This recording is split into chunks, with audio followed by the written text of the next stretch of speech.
Hezbollah chief Nasrallah को मौत के घाट उतारने के बाद भी इजराइल का गुस्सा हिजबुल्लाह को लेकर कम नहीं हुआ है।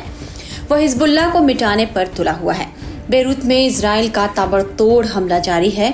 हसन नसरुल्लाह को मारने के बाद इजराइल ने उसके कथित उत्तराधिकारी और हिजबुल्लाह के कमांडर नबील कौक को भी निशाने पर लेकर मार गिराया है। इजराइल ने उसे मारने के लिए सटीक हवाई हमला किया और एक झटके में नबील कौक के साथ कई अन्य हिजबुल्लाह के आतंकियों को मार गिराया गया है।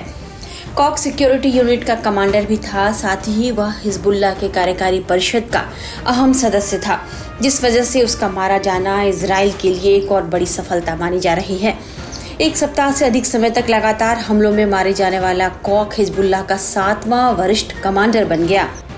इजरायली डिफेंस फोर्स ने 29 सितंबर को एक्स पर एक पोस्ट किया और कहा कि हिजबुल्लाह की निवारक सुरक्षा यूनिट का कमांडर और कार्यकारी परिषद का सदस्य नबील कौक एक सटीक हवाई हमलों में मारा गया है। दूसरी तरफ 29 सितंबर से लेकर आज सुबह तक इजरायली हमले जारी हैं। इजरायली सेना ने बेरूत के कोला इलाके में एक अपार्टमेंट बिल्डिंग की ऊपरी मंजिल पर हमला किया। इजरायल रक्षा बलों ने 29 सितंबर को कहा कि बेरूत में बड़े पैमाने पर हवाई हमले में ईरान समर्थित आतंकवादी समूह के नेता के साथ साथ 20 से अधिक हिजबुल्लाह कार्यकर्ता भी मारे गए हैं। 27 सितंबर को इजरायल ने बेरूत स्थित हिजबुल्लाह के मुख्यालय को हवाई हमले से निशाना बनाया, जिसमें नसरुल्लाह मारा गया।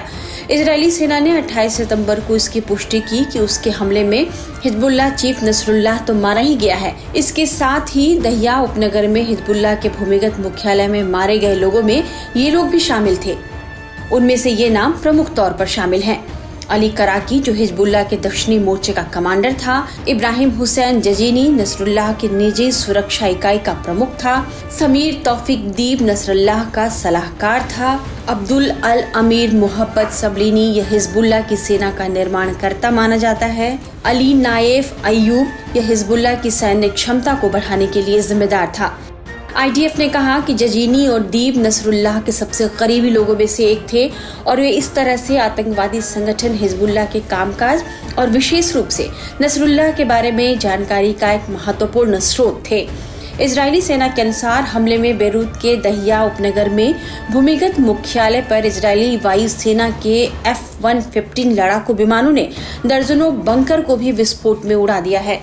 इजरायली सेना ने एक बार फिर ऐलान किया है और कहा है कि वह हिजबुल्लाह जैसे आतंकवादी संगठन के कमांडरों और हुक्मरानों पर हमले करना जारी रखेगा जब तक कि वे इसे पूरी तरह खत्म नहीं कर देता।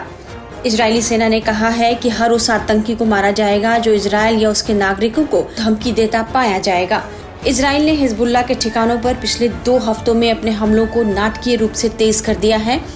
पिछले हफ्ते ही लेबनान में पेजर और वॉकी टॉकी हमले भी किए गए, जिसमें 1500 से ज्यादा हिजबुल्लाह के लड़ाकों को बेकाम कर दिया गया है। लेबनान से संचालित हो रहा यह आतंकी गुट लगभग 4 दशक से इजरायल की नाक में दम किए हुए था।